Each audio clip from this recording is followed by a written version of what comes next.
क्या आपको भी कभी ऐसा महसूस होता है कि बिना किसी वजह के एक अनजानी सी घबराहट आपके सीने में बैठने लगी है?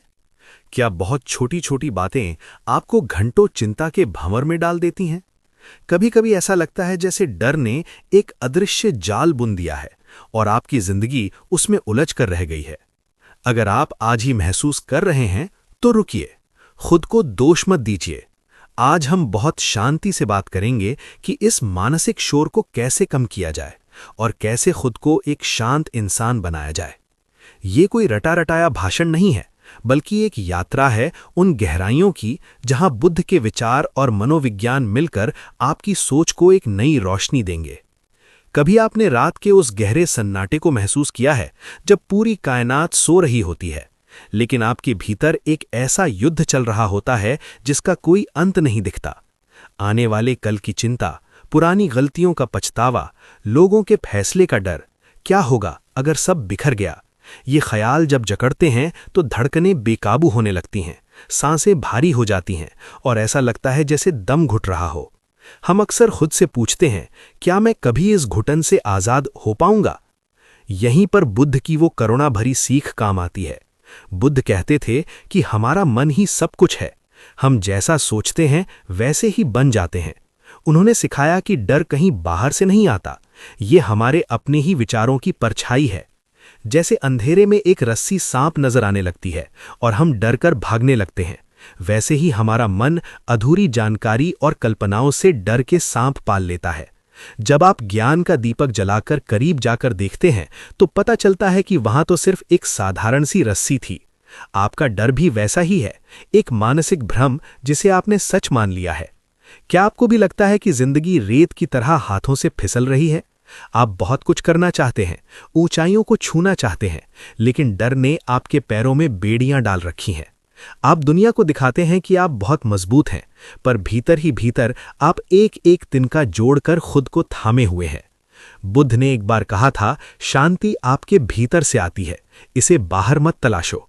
हम बाहर की परिस्थितियों को बदलने की कोशिश करते हैं ताकि हमारा डर खत्म हो जाए, जबकि असल में हमें अपने भीतर के नजरिए को बदलना होता है। हम सोचते हैं कि ये चिंता हमें बचा रही है, पर सच तो ये है कि ये हमारी सबसे बड़ी दुश्मन है। ये हमें वर्तमान के खूबसूरत लम्हों को जीने से रोकती है। बुद्ध का मार्ग मध्यम मार्ग है, न डर से भागना है, न डर में डूबना है, बल्कि उसे तटस्थ होकर देखना है। जब आप अपने डर को एक दर्शक की तरह देखने लगते हैं तो वो धीरे धीरे अपनी ताकत खोने लगता है। अब बहुत हुआ, अब डर आपको नहीं चलाएगा, आप अपनी जिंदगी की कमान खुद संभालेंगे।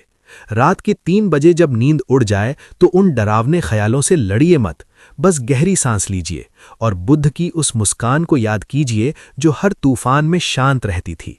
खुद से कहिए कि मैं ये विचार नहीं हूं, मैं इन लहरों से कहीं ज्यादा गहरा समंदर हूं। डर को हराने का सबसे बड़ा मंत्र है उसे स्वीकार करना। जब आप अपनी घबराहट को गले लगा लेते हैं और कहते हैं कि हाँ, मैं डर रहा हूं और ये ठीक है, तो आधा डर उसी वक्त मर जाता है। और उसके बाद आता है कर्म।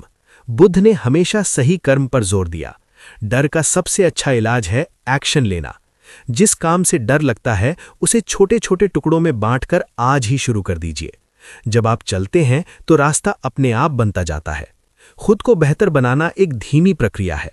जैसे एक छोटा सा बीज धीरे धीरे वृक्ष बनता है, वैसे ही आपकी शांति भी धीरे धीरे बढ़ेगी।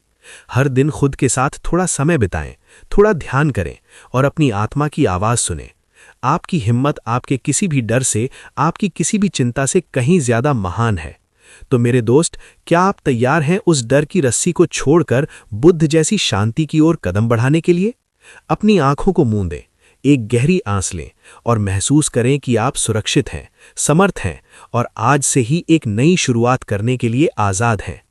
अगर आपको आज की इन बातों से थोड़ा भी सुकून मिला हो तो इस वीडियो को लाइक ज़रूर कीजिएगा, ताकि ये उन लोगों तक भी पहुंच सके जिन्हें इसकी ज़रूरत है। अपने उन दोस्तों के साथ इसे शेयर करें जो अक्सर तनाव में रहते हैं। क्या पता आपकी एक शेयरिंग किसी की रातें आसान कर दे। और ऐसी ही गहरी और सुकून भरी बातों के लिए इस चैनल को सब्सक्राइब करके हमारे परिवार का हिस्सा बने। आपकी यात्रा आज इसी पल से शुरू होती है। धन्यवाद।